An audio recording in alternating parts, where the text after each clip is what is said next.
I think people still care about the truth. It's just that the truth is not being presented from one monolithic source anymore, right?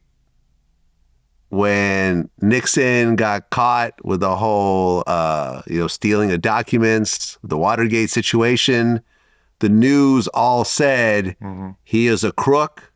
He needs to be kicked out of the presidency. There is no negotiation. This is how it is. All the news stations were unified in this message, and the people followed along and so forth. Think about it. In the social media era, where Nixon could go on live and explain his part. Listen, I didn't know about this. These people, whatever. This was someone else.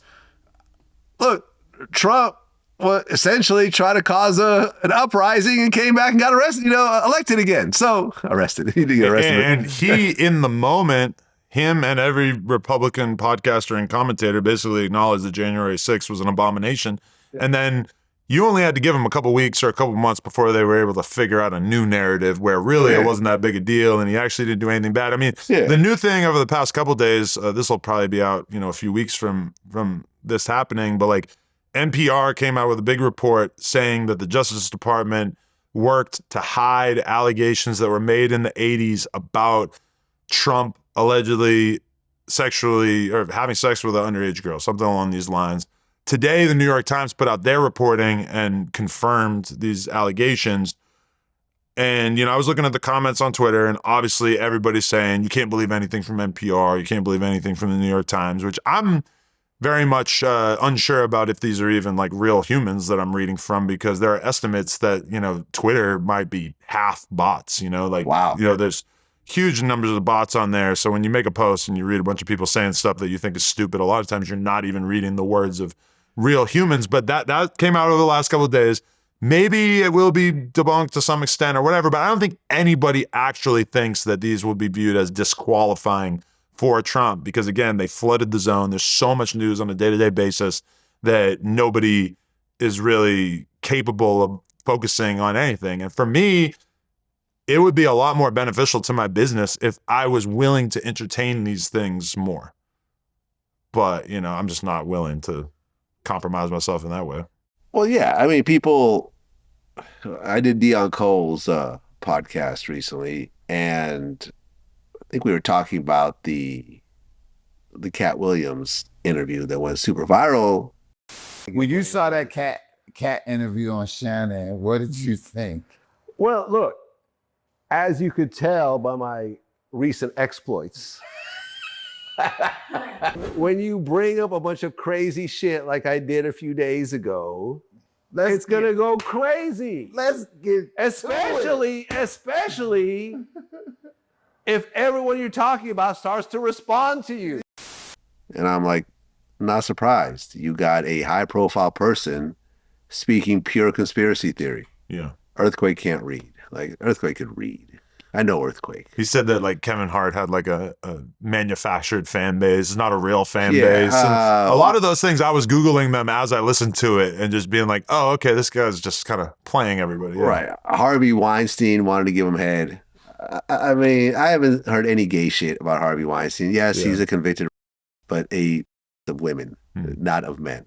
And, you would think at the level of a Harvey Weinstein, if you want to suck a dick, it probably wouldn't be Katt Williams' dick. Maybe one of those guys that are suing Tyler Perry. Maybe that's a dick that you would suck. I'm just saying. I don't know how you really rate dicks, but my guess is if you're at a Harvey Weinstein level,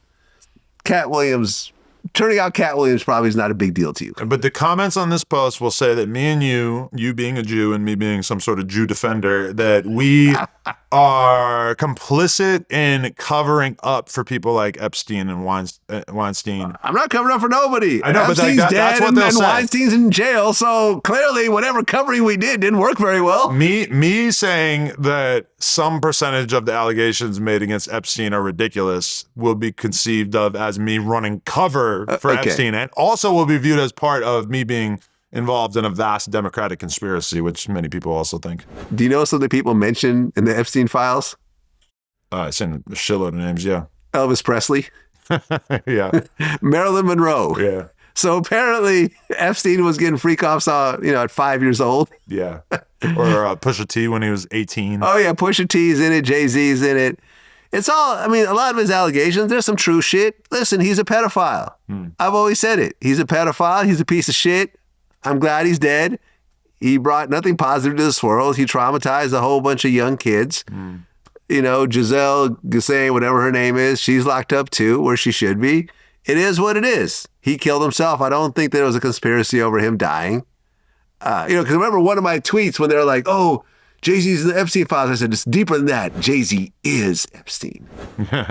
Yeah, but I'm like, can I get any more stupid? That's another example, though, is that, if like, oh my God. Yeah. Is he the same person?